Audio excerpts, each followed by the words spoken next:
Нареди си приоритетите първо, след това ми говори какво е важно. Играеш си със себе си, след това с тях, но поставяш ме натясно. Само като ти остане време, звънкаш, после като не ти вдигам. Мрънкаш, не ми се обяснява и достатъчно те слушах. Писна ми от това твоя ти с респект и тази слушах. Вече писна ми да се чувствам неглижиран сам. Писна ми за пореден път да давам шанс и няма да ти дам, щото топит разбрах, че нямаш срам.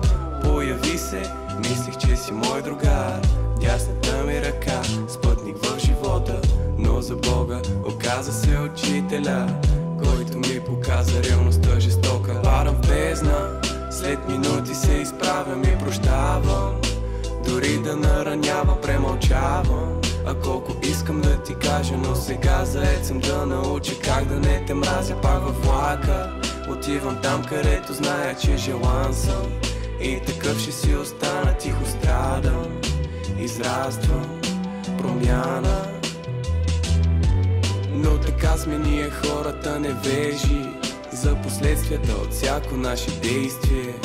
Облитаме близките си в мрежи и неволно ги учим на смирение. Понякога изглежда безнадежно, понякога не ни се продължава. Понякога търсим само нежност, но се плашим, когато ни се дава.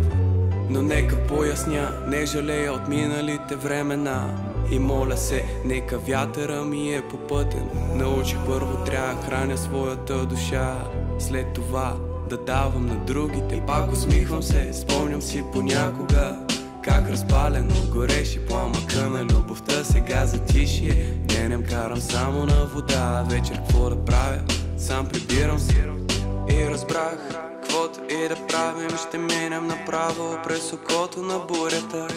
И ако живота притиснете натясно, довери се на това, което се случва. И разбрах, каквото и да правим, ще минем направо през окото на бурята. И ако живота притиснете натясно, довери се на това, което се случва.